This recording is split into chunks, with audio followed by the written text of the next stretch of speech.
हाँ, चुनाव एक त्योहार के तौर पर मनाए जाते हों, लेकिन इन त्योहारों में माफिया अपराधी भी हिस्सा लें, तो क्या आप ऐसा गणतंत्र चाहते हैं? आज हम दो मुद्दे एक साथ उठा रहे हैं। क्या सारे चुनाव एक साथ नहीं होने चाहिए? क्या दागी, अपराधी और माफिया राजनीति में बैन नहीं होने चाहिए? The time is also ripe for a constructive debate on electoral reforms and a return to the practice of the early decades after independence, when elections to Lok Sabha and state assemblies were held simultaneously. It is for the Election Commission to take this exercise forward in consultation with political parties. आखिर एक सशक्त गणतंत्र में अपराधियों की जरूरत क्या है? एडीआर की एक रिपोर्ट के मुताबिक उत्तर प्रदेश में साल 2012 में 403 विधायकों में से 189 के खिलाफ कोई ना कोई आपराधिक केस दर्ज था, जिनमें से 98 विधायकों के खिलाफ गंभीर अपराध के केस दर्ज थे। ऐसे में कैसे साफ चुनाव की उम्मीद की जा सकती है? एक पार्टी अपराधी को नहीं लेती तो दूसरी पार्टी उसे लपक लेती है। मिसाल के तौर पर बहुजन समाज पार्टी ने जिस मुख्तार अंसारी को 2010 में निकाला था, उसी को फिर से पार्टी में शामिल कर लिया है। मुख्तार अंसारी के परिवार ने, पूरे परिवार ने बीएसपी के झंडे व बैनर के तले एमपी व एमएलए आदि के चुनाव भी लड़े थे। ये भी आप लोगों को जानकारी है। लेकिन कुछ समय के बाद सपा के दबाव में आकर फिर इनको बीएसपी से अलग होना पड़ा, और जिसका इन्होंने अब पश्चाताप भी किया है, जिसे ध्यान में रखकर ही आज पुनः इनको बीएसपी में शामिल किया जा रहा है। इससे पहले खुद मायावती समाजवादी पार्टी और ऐसे गुंडा तत्वों पर आरोप लगाती रही थी। प्रदेश की वर्तमान सपा सरकार में शुरू से ही यहाँ अराजक, आपराधिक, भ्रष्ट वे सांप्रदायिक आदि तत्वों के जंगल राज वाली ही हुकूमत रही। एडीआर की एक और रिसर्च के मुताबिक बीजेपी के 53.2%, समाजवादी के 49.6% और कांग्रेस के 46.4% और बीएसपी के 36.3% विधायकों के खिलाफ कोई ना कोई केस दर्ज था। ऐसे में सवाल उठता है कि क्या गणतंत्र पर गणतंत्र भारी पड़ गया है? क्या माफिया की मदद से अपराध मुक्त होगा देश? क्या जीत के लिए माफिया अपराधी जरूरी है? क्या एक साथ सारे चुनाव कराने के लिए देश तैयार है? इसी मुद्दे पर सबसे बड़े एनालिसिस के लिए सीधे चलते हैं जी बिजनेस स्टूडियो।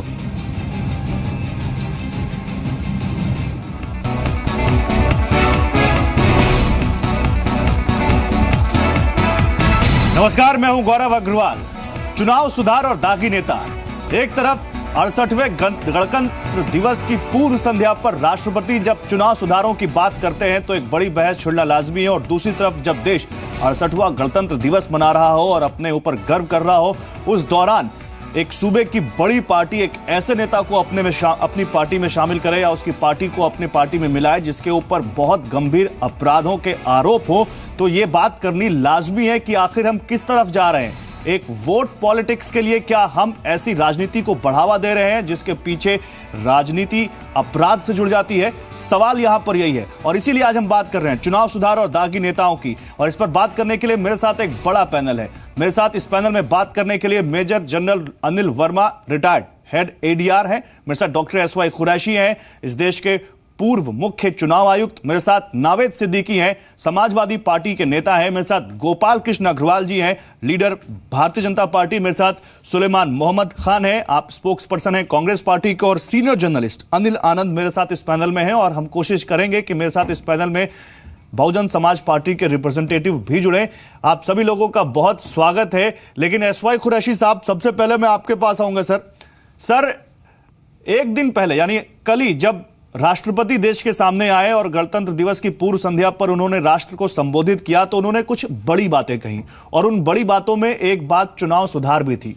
उस चुनाव सुधार की बहस को हम करते उसके अगले ही दिन कहें 24 घंटे भी नहीं हुए और बहुजन समाज पार्टी या इस देश की एक बड़ी पार्टी एक ऐसे नेता या एक ऐसी पार्टी को अपनी पार्टी में मिलाती है जिसके नेता के ऊपर दर्जनों गंभीर अपराध हैं, वो जेल में है, अपराधों के आरोप हैं और उनके ऊपर कई अदालतों में मामले चल रहे हैं।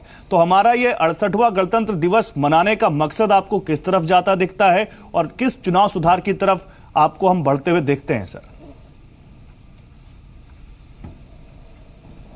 देखिए, राष्ट्रपति जी ने अपने भाषण में बहुत अच्छी बातें कही और उन्होंने इलेक्टोरल रिफॉर्म की जिनका जिक्र किया, उसमें तो मेन फोकस उनका ये इस पे था कि साइमल्टेनियस इलेक्शंस होने चाहिए ताकि 5 साल में एक बार इलेक्शन हो, ताकि जो लाइफ डिसरप्ट हो जाती है बार बार वो न हो। और लाइफ का डिसरप्शन या पैसे का इस्तेमाल ही उसका कारण नहीं है, बल्कि उसके बाद और भी 3-4 फायदे हैं उसके एक साथ चुनाव करने के, कि जब इलेक्शन मोड में होते हैं तो हर साल इलेक्शन रूट कॉज हो गया करप्शन का, करोड़ों रुपए खर्च किए जाते हैं इलीगली, और फिर जब करोड़ों खर्च किए जाएंगे तो करोड़ों जमा किए जाते हैं इलीगली और या लीगली। तो एक तो ये चीज़, दूसरा ये कि इलेक्शन के दौरान और इलेक्शन से पहले आप देखेंगे झगड़ा फसाद वाली बातें शुरू होती हैं, पोलराइजेशन। तो हम हमेशा झगड़े फसाद और डिसहार्मनी के मोड में रहते हैं क्योंकि इलेक्शन रहता है। उस लिहाज से तो इसमें बहुत फायदे हैं। हालांकि बार बार इलेक्शन होने के अपनी जगह कई फायदे हैं, उस पर अभी फिलहाल न जाएं, लेकिन ये इसके ओवरऑल बेनिफिट है, उनका एम्फेसिस इस पर था जो पहले भी वो कह चुके हैं और जो बहुत अच्छी बात है। और मुझे ये खुशी है कि राष्ट्रपति, प्रधानमंत्री दोनों ही टॉप अथॉरिटीज पहली बार साल में इलेक्टोरल रिफॉर्म की बात कर रहे हैं। Civil society, parliamentarians, ADR, election commission, हम तो 20 साल से कह रहे हैं, 25 साल से, पर उस पर कुछ होता नहीं था, लेकिन अब लगता है कि शायद कुछ हो पाए। ओके सर, आप रहिए मेरे साथ। मैं दूसरी चीज आपने कहा जो क्रिमिनल्स इन पॉलिटिक्स, जी बोलिए सर, कंप्लीट कीजिए। हाँ, जो क्रिमिनल्स इन पॉलिटिक्स, उस पर भी हम बहुत अरसे से ये कहते चले आए हैं कि उनको इलेक्शन लड़ने से महरूम किया जाए, क्योंकि उनके खिलाफ खास तौर से जिनके खिलाफ बहुत गंभीर अपराध हैं, यानी रेप, डेकॉइटी, मर्डर और किडनैपिंग। हम छोटे मोटे अपराध की बात भी नहीं कर रहे हैं कि किसी ने 144 दफ़ा की वायलेशन कर दी, किसी ने किसी को गाली दे दी, मार पिटाई कर दी, चलिए छोड़ दीजिए, पर गंभीर अपराध पे जिसकी सज़ा 5 साल कम से कम होगी, कम से कम ऐसे अपराधियों के खिलाफ जिनके खिलाफ चार्जेस हैं, फिर ये का जवाब दिया जाता है कि जो झूठे सच्चे केस पॉलिटिक्स में एक दूसरे पे लगाते हैं। हम कहते हैं कि चलो उसका गुंजाइश रखते हैं, लेकिन अगर कोर्ट ने जो इंडिपेंडेंट है अगर चार्जेस फ्रेम कर दिए हैं, कम से कम उस वक्त इनको इलेक्शन लड़ने से रोक दिया जाए। ये हमारा रिफॉर्म का प्रपोजल है। और सिर्फ इलेक्शन कमीशन और उसमें लॉ कमीशन का भी है, उसमें तो सारे ज्यूरिस्ट होते हैं जो कानून को जानते हैं। बिल्कुल। और उसमें जब वो पार्टियां ये दलील देने लग जाएं कि इनके ऊपर कोई आरोप तय हुआ है क्या, इनके ऊपर आरोप अभी तक किसी अदालत ने तय किया है क्या, तो उसके बाद फिर क्या दलील देनी बाकी रह जाती है कि जिसके ऊपर आरोप साबित नहीं हुआ उसको क्लीन चिट दे दी जाए, या तब तक वो पार्टियां रुके उनको अपनी पार्टी में शामिल होने के लिए जब तक अदालतें उनको बरी भी ना कर दें, क्योंकि ना तो वो बरी हुए हैं और कई मामलों में उनको जेल में है वो। मैं हाँ बताता हूँ, क्योंकि ये जो जवाब दिया जाता है जिसमें काफी बल भी है कि हिंदुस्तान का कानून है कि जब तक आप कन्विक्ट ना हो जाएं, जब तक आप इनोसेंट हैं, अंडर ट्रायल हैं, ये बात बिल्कुल ठीक है। लेकिन मैं एक सवाल करता हूँ, जवाब काउंटर सवाल करता हूँ, उसका कोई मुझे जवाब आज तक नहीं दे पाया। मैं कहता हूँ हिंदुस्तान की जेलों में आजकल 4 लाख के करीब कैदी हैं, उनमें से 2,70,000 अंडर ट्रायल हैं, यानी कन्विक्ट नहीं हुए, यानी अभी तक इनोसेंट हैं। तो अगर इनोसेंट लोगों के आप 4 फंडामेंटल राइट छीन सकते हैं, right to liberty, freedom of movement, freedom of occupation, right to dignity, अगर अंडर ट्रायल का जो इनोसेंट है अभी कन्विक्ट नहीं हुए उनका अगर फंडामेंटल राइट छीन सकते हैं, तो इलेक्शन लड़ना तो फंडामेंटल राइट भी नहीं है भाई। ठीक है, वो तो ठीक है सर आप रहिए मेरे साथ, आपने बड़ी अच्छी बात कही है और मैं तमाम राजनीतिक पार्टियों से इस बारे में सवाल पूछूंगा। सर आप रहिए मेरे साथ, और हम बात मुख्तार अंसारी की कर रहे हैं। मुख्तार अंसारी, जिनकी पार्टी कौमी एकता दल को बहुजन समाज पार्टी में खुद उनकी मुखिया मायावती ने अपनी पार्टी में एक प्रेस कॉन्फ्रेंस करके शामिल करवाया है। मुख्तार अंसारी का क्या राजनीतिक इतिहास है और कितने आपराधिक मामले दर्ज हैं, वो सब आपको अपनी टेलीविजन स्क्रीन पर दिखा रहे हैं और कुछ जी बिजनेस के सवाल भी दिखा रहे हैं। मैं आऊंगा अनिल वर्मा साहब आपके पास, लेकिन नावेद सिद्दीकी, क्योंकि आप भी एक बहुत बड़ी पार्टी है उत्तर प्रदेश की, आपकी सरकार है। नावेद सिद्दीकी, क्या ये राजनीतिक पार्टियों की मजबूरी बन गई है कि ये इन प्रकार जीत हासिल करने के लिए, चाहे कैसी भी छवि का नेता हो, चाहे वो मुख्तार अंसारी जैसा नेता हो, जिसको एक बार आपकी पार्टी के बड़े नेता ने अपनी पार्टी में शामिल करवा लिया था। हालांकि बाद में पार्टी और परिवार में काफी हंगामा हुआ, काफी लड़ाई झगड़ा हुआ और उसके बाद मुख्तार अंसारी नहीं आ पाए। लेकिन क्या यह मजबूरी है आप सभी लोगों की, चाहे बहुजन समाज पार्टी हो चाहे कोई पार्टी हो, कि ऐसे लोगों को लाना पड़ता है क्योंकि जीत हासिल करनी है और यह जीत इन्हीं नेताओं से मिलती है?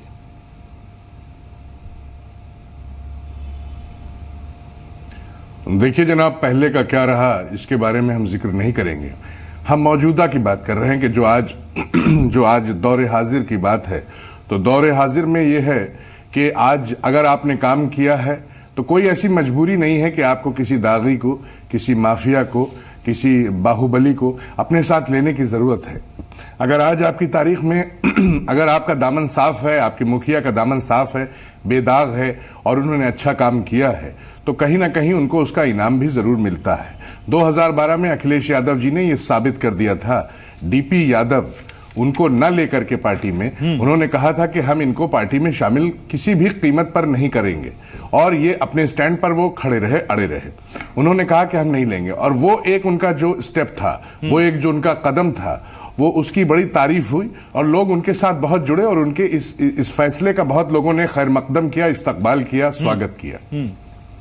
उसके बाद अभी जिनका आप जिक्र कर रहे हैं और जिनके बारे में आप आज डिबेट कर रहे हैं, इनके बारे में हम यही कहेंगे कि अखिलेश यादव जी ने साफ कदम जो थे अपने पीछे कर लिए थे और उन्होंने कहा था कि ये चीज सही नहीं है और कहीं ना कहीं ना इत्तेफाकी जो है वो इन्हीं को लेकर के चीजें शुरू हुई कि जब इनके दल से हमारे उस वक्त के जो नावेद भाई माना आपकी बात, उत्तर प्रदेश के डीपी यादव को अखिलेश यादव ने पार्टी में शामिल नहीं होने दिया, माना कि एक जो उस मुख्तार अंसारी को, जिसको आपके शिवपाल यादव जी ने पार्टी में शामिल कर लिया था, बाकायदा प्रेस कॉन्फ्रेंस हो गई थी, उसको भी अखिलेश यादव ने पार्टी में शामिल नहीं होने दिया।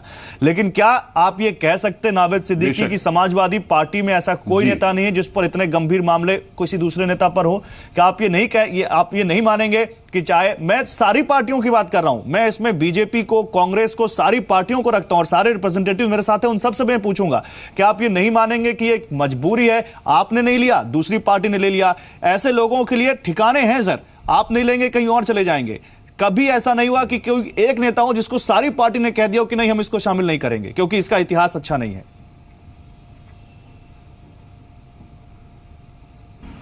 देखिए, अगर ये चीज हो जाए तो ये बहुत अच्छा और हिंदुस्तान के इतिहास में ये चीज दर्ज हो जाएगी और ये एक बहुत लाजवाब फैसला होगा अगर सारे दल ये करें। लेकिन आपने अपने प्रोग्राम की शुरुआत में कुछ आंकड़े दिखाए थे, कुछ परसेंटेज दिखाई थी कि किसी को 29.64, किसी को 40, किसी को 21, कुछ ऐसे लोग हैं हर दलों में जिनके ऊपर कुछ ना कुछ मुकदमे, चाहे वो छोटे हों, चाहे वो किसी राजनीतिक आपस में कुछ आपस के तकरार के हों, कोई बड़े ना हो, लेकिन फिर भी मुकदमे होते हैं, तो उनके ऊपर मुकदमे हैं। तो अब उनको अगर सारे जितने परसेंटेज को अगर आप ये कहते हैं कि ये सारे परसेंटेज लोग जितने हैं ये हमने दिखाए 40% आपने बता दिया कि ये गलत है, ये दागी हैं, तो मेरे ख्याल से मैं नहीं कह रहा हूं सर, मैंने नहीं दिखाया, मैं आपको फिर से बताता हूं, ग्राफिक्स हम फिर से दिखाते हैं आपको। अब क्या मेरे साथ एसोसिएशन फॉर डेमोक्रेटिक रिसर्च के आंकड़े दिखाए आपने, हेड बैठे हैं, वो आंकड़े एडीआर के थे, हमने एडीआर कोट किया है, 2012 के आंकड़े हैं जिसमें एडीआर ने ये रिपोर्ट दी थी कि बीजेपी के सबसे ज्यादा 53% लोगों ने जो एफिडेविट दाखिल किया था उसके आधार पर रिपोर्ट है कि उन पर आरोप है। बीएसपी के सबसे कम है 36%, समाजवादी के करीब 50% और कांग्रेस के 46%। मैं इसीलिए इस मुद्दे पे आ रहा हूं, एडीआर के ही जो आपने आंकड़े दिखाए हैं, जो स्टैटिस्टिक्स दिखाई हैं, इसी के ऊपर, इसी के बेस पे हम आपसे बात कर रहे हैं। तो मेरा कहना यह है कि अगर यह फैसला हो जाए कि कोई भी दागी को नहीं लेगा, तब तो इसमें तो ये बहुत अच्छा फैसला होगा। हमारा देश, समझ लीजिए, उसका परचम जो है विश्व में सबसे ऊपर हो जाएगा और हमें पूरा यकीन है। लेकिन अगर इस तरीके की छोटी चीजें, जैसे अब किसी दागी की बात, हम अपने दल की बात कर सकते हैं, अब कौन किस दल में गया, कौन किसने छलांग मारी, क्योंकि जब देखिए इलेक्शन का मौका आता है, चुनाव का मौका आता है, तो बहुत से लोग, आपने सुना होगा, नॉन वेजिटेरियन होते हैं, कुछ वेजिटेरियन होते हैं, लेकिन पॉलिटिक्स में कुछ लोग जो है वो मौकाटेरियन होते हैं। तो मौकाटेरियन लोग जो है वो बहुत खतरनाक होते हैं और उनसे बच के रहना होता है। बहुत अच्छी बात है, मौकाटेरियन लोगों से आप बचते तो बहुत अच्छा होता, लेकिन लगता है तो इस बार चुनाव में ऐसा है नावेद भाई कि इन मौकाटेरियन से कोई नहीं बचा। मैं आता हूं आपके पास गोपाल जी, तो इन मौकाटेरियन से तो बीजेपी भी नहीं बच रही है और इन मौकाटेरियन को सबसे ज्यादा मौका आपकी पार्टी ने दिया है। इतने बागी लोगों को टिकट, इतने दागी लोगों को टिकट, हर पार्टी से जो आए उसको टिकट दे दो। और क्या जो आज मायावती ने किया है, इस पर बीजेपी का भी यही सोचना है जो नावेद सिद्दीकी कह रहे हैं कि भाई हमने तो बहुत सारे लोगों को निकाल दिया, मायावती जी ने जगह दे दी? देखिए, ये जैसे पहला प्रश्न आपने पूछा था, क्या ये मजबूरी है पॉलिटिकल पार्टीज की? यह मजबूरी नहीं है, यह सुविधा की राजनीति है। आज मायावती जी ने इसको अंसारी को लिया है, पिछले 3-4 बार इनके साथ रह चुके हैं, पिछले कई वर्षों से इनके साथ रहे हैं, इनके साथ इलेक्शन लड़े हैं, जीते हैं, विधायक भी रहे हैं, अलग निकल गए, फिर ये जब अलग हो जाते हैं तो उनको वो कहते हैं ये क्रिमिनल्स हैं, अपनी पार्टी में आ जाते हैं तो आज उनको स्वागत कर रहे हैं, उनके लिए प्रेस कॉन्फ्रेंस कर रहे हैं। तो यह सुविधा की राजनीति ये कर रहे हैं। जहां तक उत्तर प्रदेश की सवाल है, समाजवादी पार्टी और बसपा यह पूरी तरह से गुंडा राज पे ही आधारित है। उसी पे ही आप देख लीजिए, समाजवादी पार्टी अगर बाहर के क्या इंपोर्ट क्या करेंगे, उनके अपने सारे कार्यकर्ता तो गुंडागर्दी में लगे हुए हैं। चाहे मथुरा में उन्होंने जमीन हड़पनी है, चाहे क्रिमिनल एक्टिविटीज करनी है, चाहे बलात्कार के बारे में उनके स्टेटमेंट है, उनके उगाई की बात है। उत्तर प्रदेश को जो पूरी तरह से क्रिमिनल लॉ एंड ऑर्डर की प्रॉब्लम्स है वो तो समाजवादी पार्टी की देन है, तो उन्हें बाहर से इंपोर्ट करने की क्या जरूरत है। और जहां तक बसपा है, इनके ये जो इस तरह के ये तो आइडेंटिफिकेशन के ये छोटे छोटे आइसबर्ग्स है।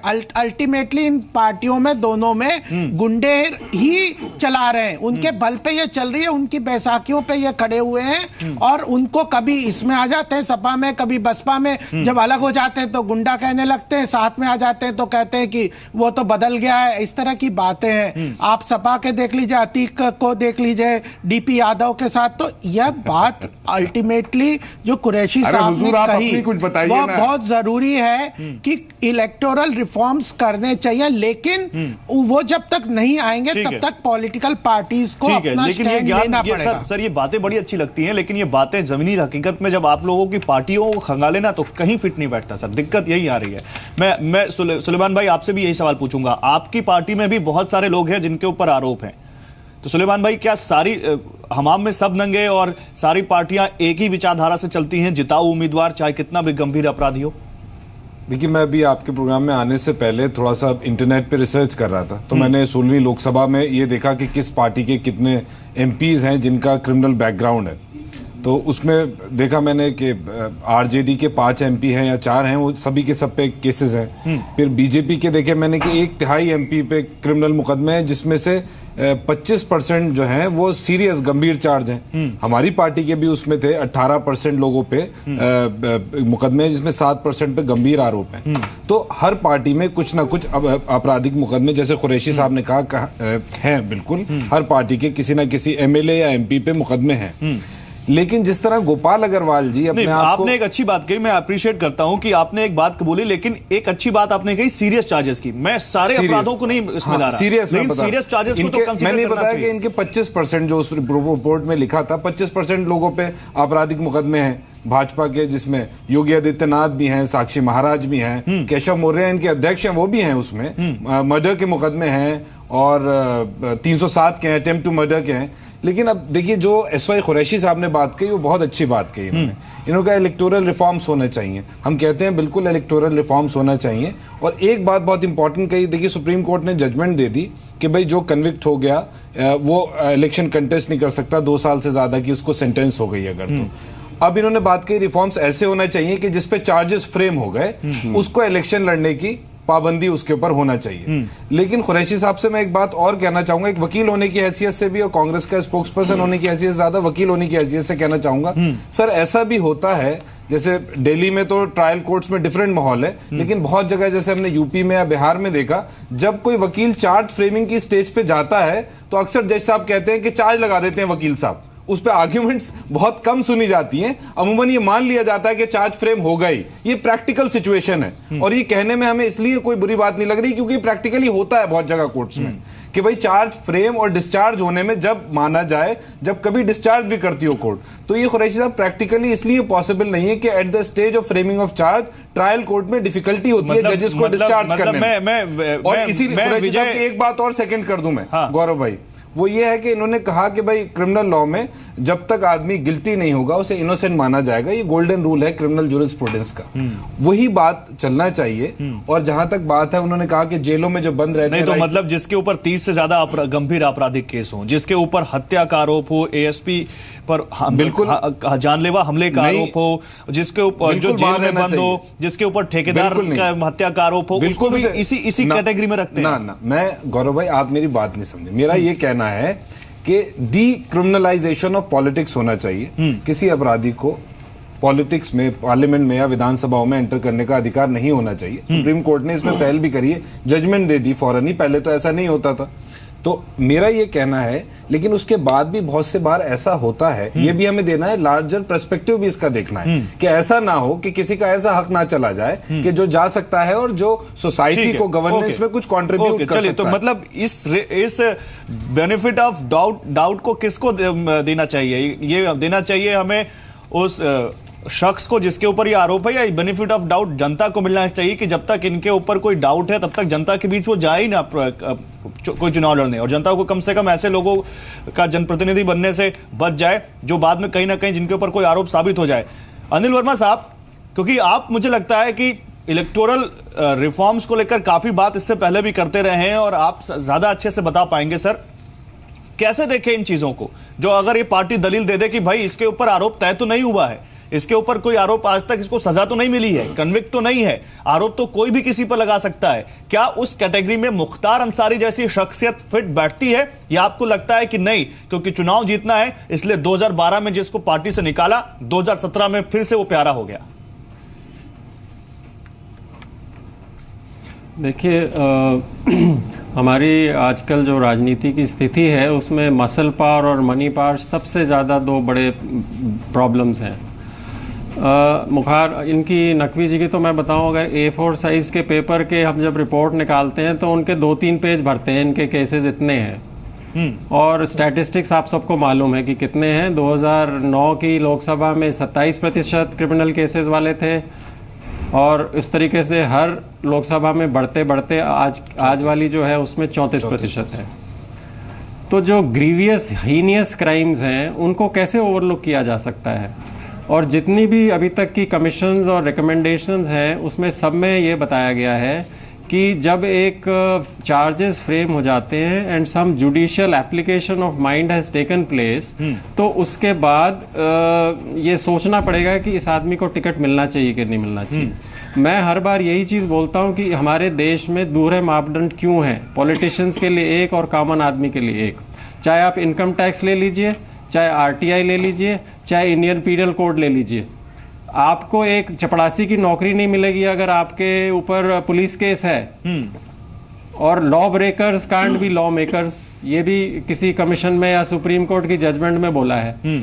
तो ये सब मतलब 25 साल से ये चल रहा है कि जी इलेक्टोरल रिफॉर्म्स होने चाहिए, तो बातचीत ही सुन रहे हैं हम, कॉन्क्रीट एक्शन नहीं हो रहा। तो अभी ये बड़ी अच्छी बात है कि प्रेसिडेंट साहब ने भी इसके बारे में बोला है और प्राइम मिनिस्टर ने भी बोला है, ठीक है, लेकिन इसके ऊपर कुछ कॉन्क्रीट एक्शन होना जरूरी है। कॉन्क्रीट एक्शन होना जरूरी है। लेकिन अनिल आनंद, मैं आपसे दूसरा सवाल लेके आऊंगा। अनिल आनंद, जनता या हम जैसे लोग जो वोटर हैं उनका क्या यहाँ पर फर्ज बनता है? ठीक है, ऐसे लोगों को पार्टियां टिकट दे रही हैं, आखिर उनको वोट कैसे मिल जाता है? क्या वाकई जो हमें दिखता है वो लोकल लोगों को नहीं दिखता, उनके लिए वो रॉबिन हुड है, और क्योंकि उनकी वो बातें करता है उनको उसमें भी कोई पॉजिटिविटी दिखती है? ऐसे लोग जीत के भी कैसे आ जाते हैं? आपने बिल्कुल सही कहा, दोनों का दायित्व बनता है, राजनीतिक दलों का भी दायित्व बनता है, सबसे बड़ा दायित्व उन्हीं का बनता है, क्योंकि प्रोसेसेस उन्होंने शुरू करनी है, उन्होंने एक्सेप्ट करनी है, और जनता का भी दायित्व बनता है। लेकिन मुझे लगता है कहीं ना कहीं इसमें अभी कमी है, जनता इतनी, उनको हम अवेयर नहीं कर पाए हैं। जैसे मेजर जनरल वर्मा जैसे सरीखे लोग जो काम कर रहे हैं, जिनकी ऑर्गेनाइजेशन ऐसी हैं, तो लोगों को और अवेयर करने की बहुत जरूरत है।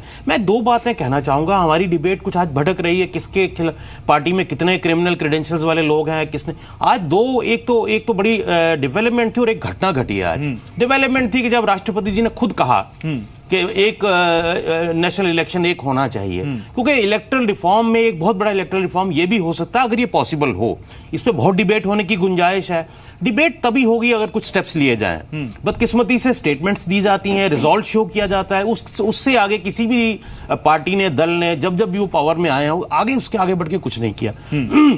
चूंकि रिपीटेड इलेक्शंस हो रहे हैं तो चेष्टा यही रहता है। मैं ये बता रहा हूं कि घटना क्या घटी, घटना घटी कि मायावती जी ने एक ही स्ट्रोक में जो पिछले 2-3 महीने से जो अपनी कैंपेन वो एक बिल्डअप कर रही थी समाजवादी पार्टी के खिलाफ या हर पार्टी के खिलाफ कि उनमें क्रिमिनल इतने हैं, बीजेपी में इतने हैं, उन्होंने एक ही स्ट्रोक में सारा काम अपना धराशायी कर दिया।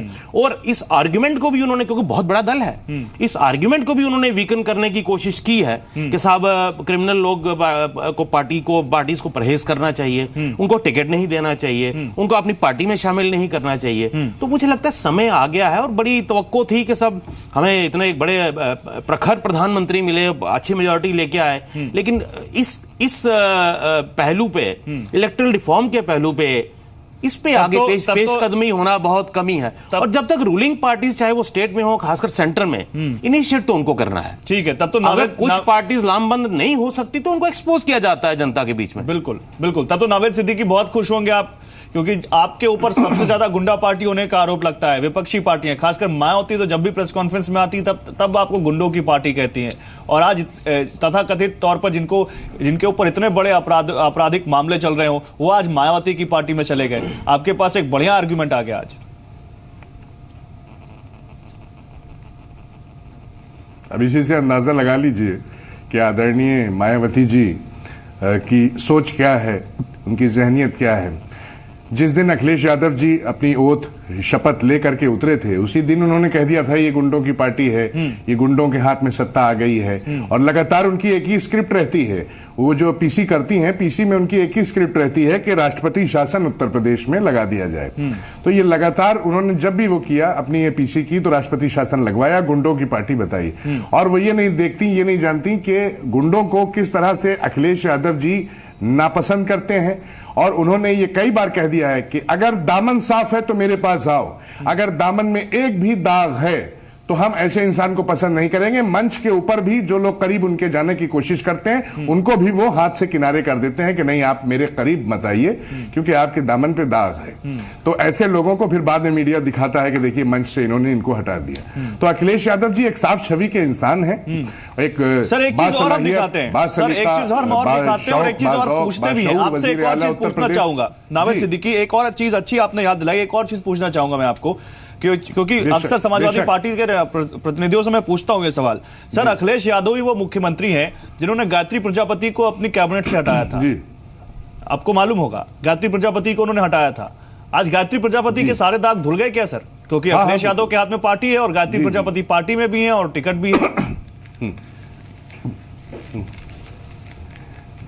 अभी जो जिक्र हो रहा था, उस जिक्र में यह था कि किसके ऊपर कितने संगीन आरोप हैं, और जितने ज्यादा संगीन आरोप हैं ऐसे इंसान को, अभी मेरे ख्याल से कि जो आपके जितने भी दीगर शख्सियत लोग यहाँ पर बैठे हैं, मुअज़्ज़िज़ जितने भी तर्जुमान बैठे हैं, और सब ने यही कहा कि इतने अगर संगीन आरोप हैं तो ये होना चाहिए, और अगर कुछ कम संगीन है या कुछ खाली आरोप है तो उन आरोपों के हिसाब से उतनी कड़ी सजा नहीं किसी की होनी चाहिए। उसी तरीके से देखिए, ना वो माफिया हैं, ना गायत्री प्रसाद प्रजापति माफिया हैं, ना उनके ऊपर किसी की हत्या का आरोप है, ना उनके ऊपर किसी के मर्डर का आरोप है, कोई ऐसा नहीं। लेकिन अब ठीक है, उनके ऊपर जो आरोप लगे हैं वो आप भी जानते हैं, हम भी जानते हैं, और उसकी जांच चल रही है। तो ऐसे आरोपों को देखते हुए तो एक लेवल, एक पैमाना बनाया मुख्यमंत्री जी ने, कि जो उस पैमाने में आता है तो उसको अपने से दूर रखेंगे और बाकी लोगों को मौका देंगे। और ये कहा गया उनसे कि आपको जब आना है तो आपकी कोई शिकायत आपके खिलाफ आनी नहीं चाहिए, क्योंकि ये वजीर आला का नहीं तो मुख्यमंत्री पैमाना रखते हैं और पैमाना बदलता रहता है। और लोग जो है, मुख्यमंत्री का पैमाना तो बदलता रहता है, पैमाने के अंदर कौन आ रहा है, बाहर कौन आ रहा है, वो ठीक है, लेकिन वो पैमाना बदलते रहते हैं। कभी डीपी यादव उनके पैमाने के बाहर आ जाते हैं, कभी अंदर, कभी अतीक अहमद आ जाते हैं, कभी मुख्तार अंसारी आ जाते हैं और फिर बाहर चले जाते हैं। अंदर कभी नहीं आए। आप थोड़ा सा अध्ययन कर गए, थोड़ा सा अध्ययन करके ही बता रहे हैं हम। अंदर कभी ये अध्ययन की बात ही नहीं है, ये तो पब्लिक डोमेन में है कि डीपी यादव का देख लीजिए, मुख्तार अंसारी को देख लीजिए, अतीक अहमद को देख लीजिए, गायत्री प्रजापति को देख लीजिए। नवीद साहब मैं जरा जवाब दे देता हूँ इन्हें, गौरव अग्रवाल जी को। मुझे मालूम है आप गठबंधन के सहयोगी हैं सर, नहीं लेकिन आप गठबंधन के सहयोगी भी डिबेट में गठबंधन नहीं चलेगा सर। अच्छा एक बात प्लीज मैं आ रहा हूँ आपके पास। एक बात तो नावेद सिद्दीकी बहुत कैपेबल प्रवक्ता है, उनको बोलने दीजिए भाई, बहुत कैपेबल। गठबंधन यहाँ नहीं चलेगा सर, नहीं गठबंधन तो बात है, ये गठबंधन भी करते हैं, गठबंधन करते हैं, दूसरे पे विश्वास भी नहीं रखते। गठबंधन बहुत अच्छा है और आप गठबंधन में आप हैं, लेकिन प्लीज उनको बोलने दीजिए। नावेद सिद्दीकी को जवाब दीजिए। ये गठबंधन करेंगे और उस पे विश्वास नहीं रखेंगे। नावेद सिद्दीकी बहुत कैपेबल है, बहुत प्रतिभावान है और मुझे लगता है उनको किसी की जरूरत नहीं है। मैं तो सिर्फ इतना कहना चाह रहा हूं कि बीजेपी के प्रवक्ता अपने आप को इतना दूध का धुला दिखा रहे हैं। आपके राहुल गांधी जी के बारे में चिंता करिए। मर्डर केसेस हैं, 11 संगीन आरोप हैं। मुझे तो लगता है कि अभी तो हम पैमाने की बात कर रहे हैं, उनके पैमाने की बात कर रहे हैं। लेकिन सुलेमान जी,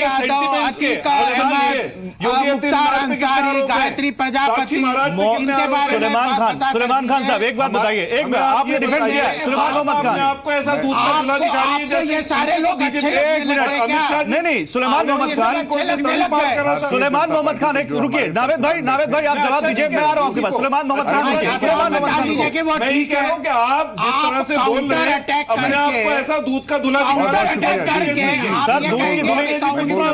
क्या समाजवादी पार्टी दूध की धुली हो गई? सुलेमान खान 27 साल पहले आपने नारा दिया था लखनऊ में जाकर, खाट सभा की थी, आज उसी समाजवादी पार्टी के कैरियर पे बैठ के आप वहां उत्तर प्रदेश में जा रहे हैं, तो वो दूध की धुली हो गई? नहीं एक मिनट रुकिए, तो फिर ये सुविधा की राजनीति क्यों नहीं है? हाँ जवाब देता हूं, दीजिए जवाब। हमने कहा था ये बिल्कुल सही, इनको भी जवाब दूंगा और आपको भी दूंगा। नहीं पहले दीजिए आप ये इसका जवाब मैं आपको यूं दे रहा हूं कि देखिए बिल्कुल आप सही कहते हैं, हमने और पूरे टाइम मेरा जवाब नावेद भाई तुरंत आ रहा हूं आपके मैं समाजवादी पार्टी की भी हमने अपोजिशन करी है, भाजपा की भी करी है और बसपा की भी करी है, लेकिन इस टाइम कांग्रेस की मत करिए। अरे भैया सुन तो लो, इतना क्यों घबरा रहे हो?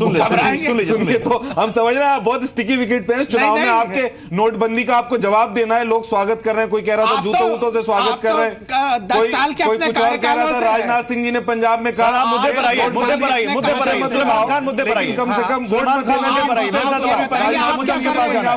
सुलेमान खान मेरे साथ और भी पैनलिस्ट है, मुझे उनके पास जाना है, मुद्दे पर आइए। देखिए 27 साल वाला 5 साल आपने काट दिया। हाँ वही मैं जवाब दे रहा हूँ। सूबे में इस वक्त हालात ऐसे हैं कि हमारी भी 403 सीटों पे तैयारी थी और हमने कहा था ये बात खत्म नहीं हो सकती और हमने 4 साल भी समाजवादी पार्टी का अपोजिशन किया, लेकिन अब इस टाइम उत्तर प्रदेश सूबे में ऐसे हालात हैं कि फासिस्ट ताकतों को बाहर रखने के लिए हमें समाजवादी पार्टी ये आर्गुमेंट जो आप लोग देते हैं, अच्छा ठीक है सर, ये आर्गुमेंट जो आप लोग देते हैं, अच्छा ठीक है सर, आप कहते हैं कि ये अलायंस इतनी बड़ी पार्टी है, कहते हैं कि आपने इस देश में कितनी सरकारें चलाई, क्यों नहीं जनता आपको मानेगी? जिन लोगों को करप्ट कहती थी उनको टिकट दे रही है, बिल्कुल दे रही है।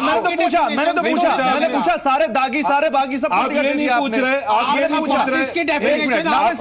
पूछ रहे कि नोटबंदी का क्या हुआ, वो नारा क्यों नहीं देती भाजपा? नोटबंदी क्यों नहीं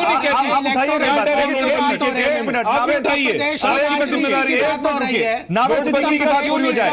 नोटबंदी के ऊपर पूरा सर, नोटबंदी पर पूरा शो किया, नोटबंदी पर पूरा शो किया। एक मिनट आराम से बात करते हैं सर, एक करके बात करते हैं, व्यूअर को समझ में नहीं आएगी। सुलेमान जी रुकिए, नावेद सिद्दीकी अपनी बात पूरी कीजिए। नावेद सिद्दीकी, सवाल यह है कि जिसको मुख्यमंत्री को जिसमें खोट दिखी, मुख्यमंत्री ने उसी पर फैसला दे दिया, आप कह रहे हैं जांच भी चल रही है, तो यह बात थोड़ी गले के नीचे उतरती नहीं है। सीधा सा सवाल यह है, और वो पार्टी जो आपको आपके राज को बेहाल करती है, उसी के साथ आप गठबंधन में चले जाते हैं, तो यह भी बड़ा मिसमैच लगता है और यह सेलेक्टिव पॉलिटिक्स लगती है सर, इतना सा लगता है, ये इसका जवाब दीजिए। गौरव भाई, आज की तारीख में देखिए ऐसा है कि आपने देखा कि जिस वक्त हम बात कर रहे थे, कुछ लोगों को इतनी तकलीफ हुई कि वो बीच में फौरन आ गए और उन्होंने आकर के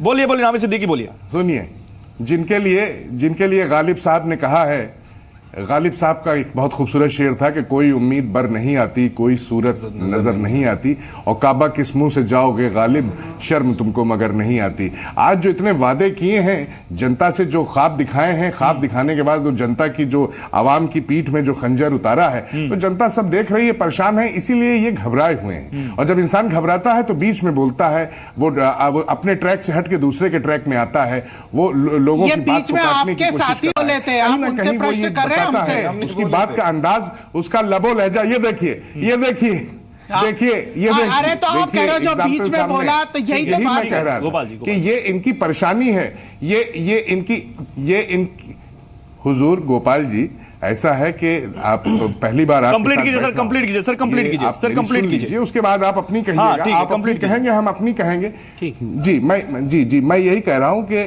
जी मैंने यही कहा कि आज जनता सब देख रही है लोकतंत्र में, और अखिलेश यादव जी की जहां तक बात है कि किसको किस पैमाने से नापा गया, तो देखिए ऐसा है, उन्होंने जो उनको लगता था, जो उनको लगा कि हाँ ये ठीक नहीं है हमारे लिए और आवाम के लिए, जनता के लिए, उसको उन्होंने अपने से दरकिनार कर दिया। बाकी को उन्होंने कहा कि नहीं ठीक है, आपको हमारे साथ मिलकर आप चलिए। लेकिन अब अखिलेश यादव जी के साथ उनको चलना है। राष्ट्रीय अध्यक्ष अखिलेश यादव जी हैं आज की तारीख में, और अखिलेश यादव जी के साथ कदम से कदम मिलाकर बढ़ना है, क्योंकि अखिलेश यादव जी का एक ही कहना है, और वो है विकास, डेवलपमेंट की बात करो, पॉजिटिव पॉलिटिक्स करो, सकारात्मक राजनीति करो, किसी दूसरे पे उंगली मत उठाओ। वो हमसे भी कहते हैं कि दूसरे पे कभी मत उठाओ, डिबेट में बैठो, अपनी बात करो। नावेद भाई, नावेद भाई, एक बड़ी अच्छी बात है, सुनिए, मुझे मालूम है आप अच्छे प्रवक्ता हैं, लेकिन आपने गालिब का शेर कहा, सुनिए सर, सुनिए, एक हमारे दौर के शायर हैं सर, एक हमारे दौर के शायर हैं, उन्होंने बड़ा अच्छा शेर कहा है, राहत इंदौरी ने,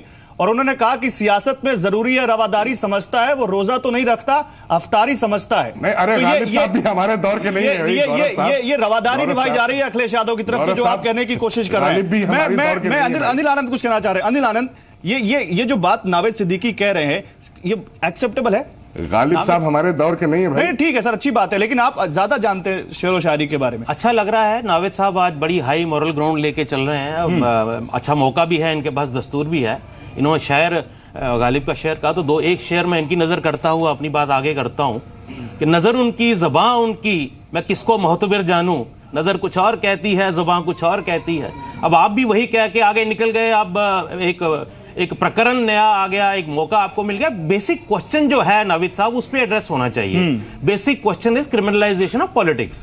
बेसिक क्वेश्चन वो इसलिए है क्योंकि बहुत शॉर्ट साइटेड हो गए हैं पॉलिटिकल दल और उनके नेता भी। वो उसकी वजह एक ये भी है कि बहुत सारे इलेक्शन आ जाते हैं। अगर समय मिल जाए तो शायद एक मिनट मुझे अर्ज करने दीजिए। मैं तो सहमत हूं, मुझे अर्ज करने दीजिए। उससे क्या होता है कि आप शॉर्टकट्स में ये कहते हैं कि किसके साथ अलायंस किया जा सकता है, आपकी बात से सहमत हूं, किसके साथ इलेक्शन जीता जा सकता है। वो जो एक लाइन है जहां पे मेजॉरिटी बनती है, वो कैसे हासिल की जाती है, तो उसी दौड़ बुन में लगे रहते हैं। बहुत अच्छी बात है, अखिलेश जी ने एक पॉजिटिव पोस्चर अडॉप्ट किया है राजनीति में, और ये मान के चलना चाहिए, ये मान के चलना चाहिए कि वो अडिग रहेंगे उस पर। ठीक है, क्योंकि वो एक नया इतिहास। मैं कुरैशी साहब का रुख करना चाहूंगा, मैं कुरैशी साहब का रुख करना चाहूंगा। सर क्योंकि आपने इतने बड़े देश में मुख्य चुनाव आयुक्त की, मैं आ रहा हूं, नावेद भाई आ रहा हूं, मेरे पास और भी पैनलिस्ट है, उनके पास चला जाऊं, फिर आता हूं आपके पास, आऊंगा, जवाब दीजिएगा। कुरैशी साहब, आपने इतने बड़े देश में जहां हर 20 किलोमीटर पर बोली बदल जाती हो, वहां इतने बड़े और अच्छे तरीके से चुनाव कंडक्ट कराए हैं सर। पॉलिटिक्स क्या हमारे देश की वाकई ऐसी हो चुकी है कि हमारा दामन अच्छा दूसरे का गंदा, और ये कहते कहते हम जनता के पास जाते भी हैं, पॉलिटिशियन जनता के पास जाते भी हैं, और ये दलील क्या जनता एक्सेप्ट भी करती है? क्या उसके पास ऑप्शन नहीं है? इसलिए भी ऐसे लोगों को पार्टियां रखती हैं और ऐसे लोग चुन के आते भी हैं। देखिए, दो तीन बातें इसमें हैं कि एक तो ये फैक्ट है कि हिंदुस्तान के इलेक्शन की दुनिया भर में इतनी इज्जत है, जहां हम जाते हैं लोग उसको बहुत उससे देखते हैं, फख्र से हमारा सर ऊंचा हो जाता है। लेकिन जब वो हमसे पूछते हैं कि भाई आपकी पार्लियामेंट में, विधानसभाओं में 1/3 के करीब लोग ऐसे हैं जिनके खिलाफ क्रिमिनल केसेस हैं, तो हमारी आंखें शर्म से झुक जाती हैं। हमें उसकी तरफ सुधार करना चाहिए। अब इसमें दो बातें कि हम 20 साल से ये कह के थक गए कि आप इलेक्टोरल रिफॉर्म करके क्रिमिनल को इलेक्शन लड़ने से महरूम कीजिए। और जैसे मैंने पहले कहा कि आपके एक पैनलिस्ट ने कहा था कि कानून देश का ये है कि इनोसेंट है जब तक आप गिल्टी ना हो जाए। बिल्कुल ठीक कहा, लेकिन जो डिमांड कर रहा है लॉ कमीशन, उसमें तो सारे जजेस होते हैं, ज्यूरिस्ट होते हैं, उनको तो कानून पता है। और दूसरा ये भी है कि एक लार्जर पब्लिक गुड के लिए कि अगर और इसमें जो हमने सेफ गार्ड भी सजेस्ट किए कि भाई अगर चार्जेस फ्रेम होगा, मुझे 3 जजेस ने कम से कम सुप्रीम कोर्ट के अलग अलग पर्सनल कन्वर्सेशन में बताया कि ये कह देना कि नहीं चार्जेस तो रूटीनली ऑटोमेटिकली फ्रेम हो जाते हैं बगैर माइंड अप्लाई किए, ये गलत है। उन्होंने कहा कितनी बार तो केसेस हैं कि जब चार्जेस फ्रेम की बात होती है तो हम केस ही डिसमिस कर देते हैं कि कोई चार्ज नहीं बनता। या फिर उन्होंने कहा कितनी हमारे पास अपीलें आती हैं कि चार्जेस जो नीचे फ्रेम हुए वो ठीक फ्रेम नहीं हुए, यूं होने चाहिए थे। That mean judicial application of mind तो एक्चुअली शुरू हो चुका होता है। और फिर इन एनी केस हमने सेफ गार्ड के कम से कम 6 महीने पहले ये केस रजिस्टर हुआ हो, सिर्फ गंभीर अपराध हो और कोर्ट ऑफ लॉ ने चार्जेस फ्रेम कर दिए हो जो इंडिपेंडेंट है। ये तो है। मैं ये कहना चाहता हूँ चलिए लॉ पे कंसेंसस नहीं हो रहा, जो अपनी जगह बदकिस्मती की बात है। क्यों ना कोई पॉलिटिकल पार्टी ये पहल करे कि हम ऐसे आदमी को टिकट ही नहीं देंगे। सेल्फ रेगुलेशन क्यों नहीं हो सकता है? उसकी मॉरल अथॉरिटी इतनी होगी कि जनता उसको वोट देगी, ये सोच के कि भाई ये पार्टी एक नेक काम करने जा रही है और किसी क्रिमिनल को नहीं देगी। क्या वाकई आप देखिएगा उनकी विजिबिलिटी बढ़ सकती है। अनिल वर्मा साहब से एक जवाब लूं फिर आता हूं आपके पास। अनिल वर्मा साहब, क्या वाकई कॉन्फिडेंस नहीं है इन पार्टियों में कि जब वो इस तरह की अपनी छवि पोर्ट्रे करेंगी तो लोग उन पर विश्वास नहीं करेंगे? क्योंकि पॉलिटिक्स आज देश की इस कदर हो चुकी है कि लोग समझ नहीं पाते कि क्या झूठ है और क्या सही सच है।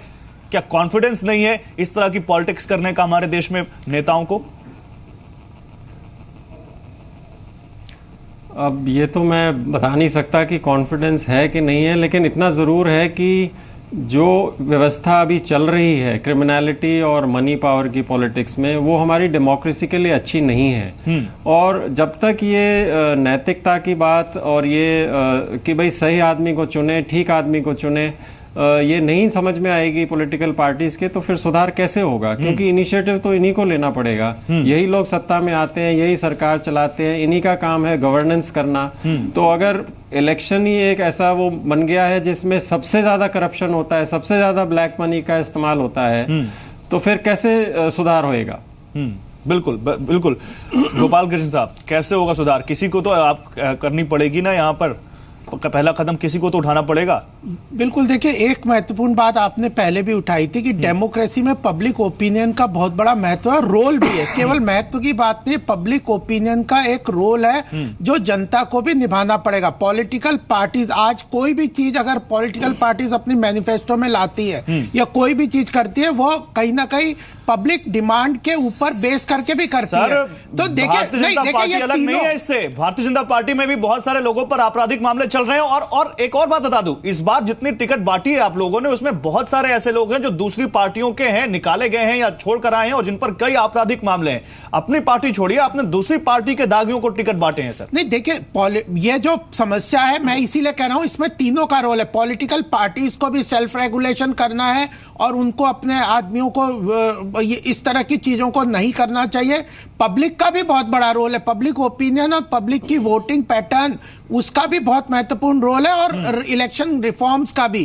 तो यह तीनों के कॉम्बिनेशन में होगा। अगर आप तीनों को सेग्रीगेट करेंगे, आपके वोटर के साथ धोखा नहीं है सर। वो भारतीय जनता पार्टी का वोटर है, वो बीजेपी को वोट देना चाहता है, लेकिन बीजेपी ने एक ऐसा कैंडिडेट उतार दिया जिसको वो पसंद नहीं करता। हाँ, जिसके इतिहास को तो बिल्कुल उसको रिजेक्ट करना चाहिए। यह इलेक्टोरल रिक्वायरमेंट है। अगर बीजेपी ने भी कोई ऐसा कैंडिडेट जिसको खड़ा कर दिया जिसको जनता नहीं पसंद करेगी, तो ऑटोमेटिकली उसका रिजेक्शन होगा, और हो ही रहा है। आज कई जो लोग हैं क्रिमिनल, अगर इलेक्टोरल रिफॉर्म्स और इलेक्शन प्रोसेस ट्रांसपेरेंट हो गई और एफिशिएंट हो गई, तो मनी पावर। तो आप दूसरे पर आरोप क्यों लगाते हैं कि उनके यहाँ ये है, उनके यहाँ ये है, अपने यहाँ क्यों नहीं देखते? हम बिल्कुल, हम अपने यहाँ देखते हैं, उसको रिड्यूस भी करते हैं, और उन चीजों को हमारे यहाँ पे आपको फिर पूरी तरह से उस प्रोसेस को, इलेक्टोरल रिफॉर्म्स को भी हम सपोर्ट कर रहे हैं। और मनी पावर की जहां तक बात है, उसको ट्रांसपेरेंसी ला के हम इलेक्टोरल एक्सपेंडिचर्स को सारा कर रहे हैं। लेकिन मेरा यह कहना है कि अगर हमें लार्जर ऑब्जेक्टिव इसको करना है, तो एक जो पॉलिटिकल पार्टीज, कुछ पॉलिटिकल पार्टीज जिसमें हम समाजवादी पार्टी को टॉप में लेते हैं, वो अपने आप में ऑर्गेनाइज्ड क्राइम वो पॉलिटिकल पार्टीज करती है। लैंड ग्रैबिंग के आप इश्यूज देख लीजिए, जो भ्रष्टाचार के इश्यूज देख लीजिए, गुंडे राज, उगाही की आप देख लीजिए। उत्तर प्रदेश में एक जो अराजकता, और उसकी आप उनको इक्वलाइज करके आइडेंटिफाई करना पड़ेगा।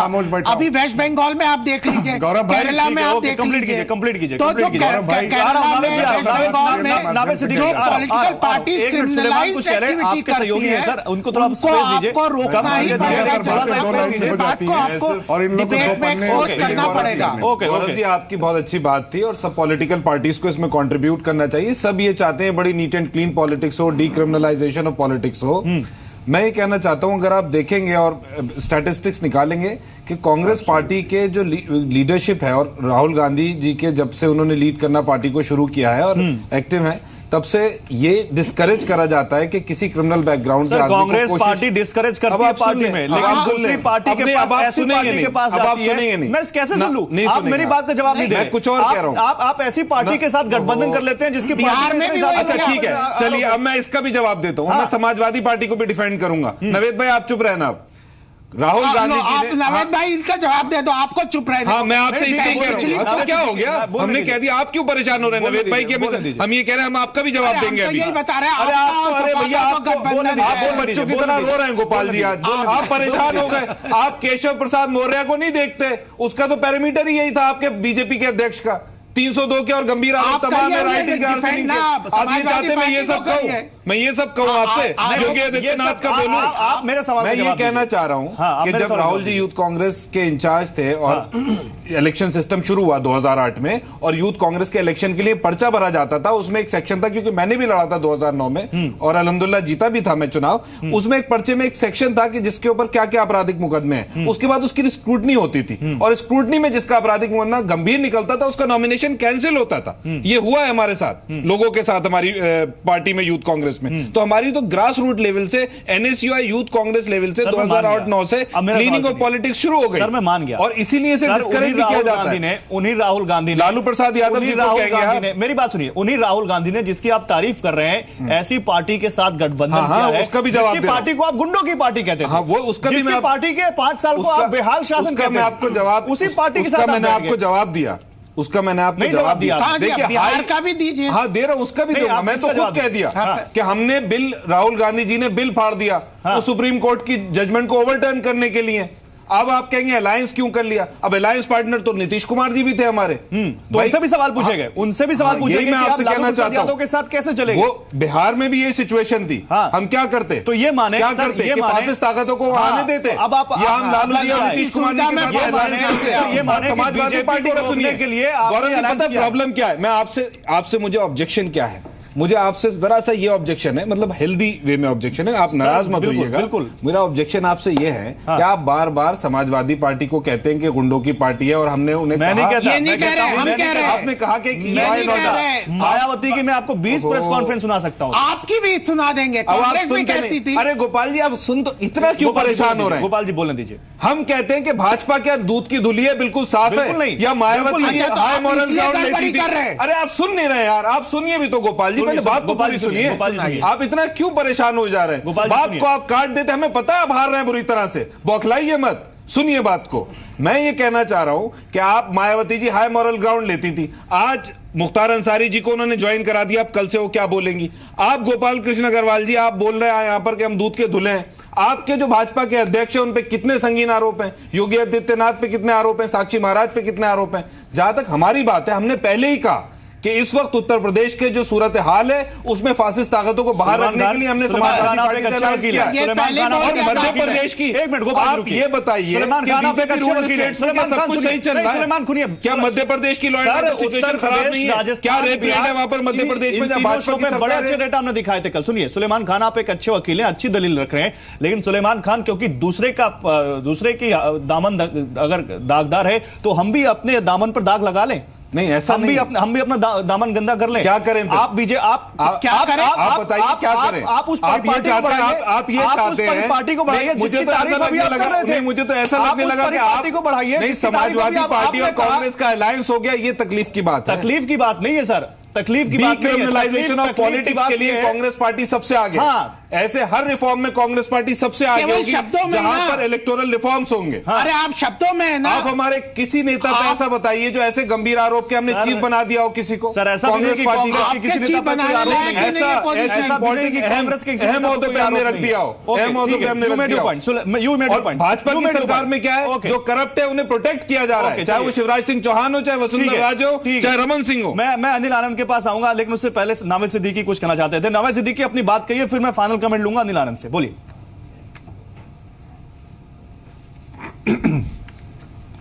मैं ज्यादा कुछ नहीं कहूंगा। गोपाल जी ने इतनी बातें कर दी समाजवादी पार्टी के लिए और क्या क्या नहीं बता दिया। पूरा इतिहास हमारी पार्टी पे जितना अध्ययन किया शायद ही अपनी पार्टी पे किया होगा। ये 2 लाइन बस कहूंगा कि अपने चेहरे के किसे दाग नजर आते हैं, अपने चेहरे के किसे दाग नजर आते हैं, वक्त हर शख्स को आईना दिखा देता है। 2017 में गोपाल जी आईना लेकर जनता बैठी है आपके सामने, घबराइए मत, और उस आईने में आप अपना चेहरा देखेंगे। आपके ऊपर तो कांग्रेस आपके सहयोगी का विश्वास नहीं रहा। पलट देती है चुनाव, आपको क्या मालूम? ऐसे क्यों कह रहे हैं भाई आप? भाई नवेद भाई, एक बात मैं आपसे कहना चाहूंगा, डिबेट में रोका इन्होंने। आपको एक बात मैं टीवी के माध्यम से कहना चाहूंगा, ये लड़ाई लगवाने बैठे हैं, अविश्वास, ये लड़ाई लगवाना चाहते हैं, ये ऐसी बातें कर रहे हैं कि आपको विश्वास नहीं है। भैया हमारा बहुत विश्वास है, लग जाए।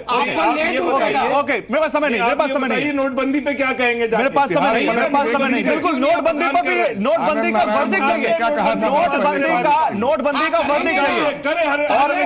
और हम सुलेमान खान एक मिनट, मैं कहता हूं नोटबंदी का वर्डिक्ट है, और अगर बीजेपी हारेगी तो ये मानना पड़ेगा कि लोगों ने नोटबंदी को पसंद नहीं किया। बोल नहीं रहे, गौरव जी इलेक्शन तो आप उसको एक्सेप्ट कर लीजिए। बिल्कुल ठीक है, मेरे पास समय खत्म हो चुका है। मैं अनिल आनंद आ रहा हूं। अनिल वर्मा साहब, ओके सर, समय खत्म हो चुका है। प्लीज समय खत्म हो चुका है। अनिल वर्मा साहब 30 सेकंड में सर फाइनल कमेंट। क्या आपको लगता है कि कभी एक ऐसा दिन आएगा जब हम ये बहस नहीं कर रहे होंगे, बल्कि हम ये बहस कर रहे होंगे कि किस पार्टी ने कितनी हेल्दी पॉलिटिक्स की है? क्या आपको लगता है?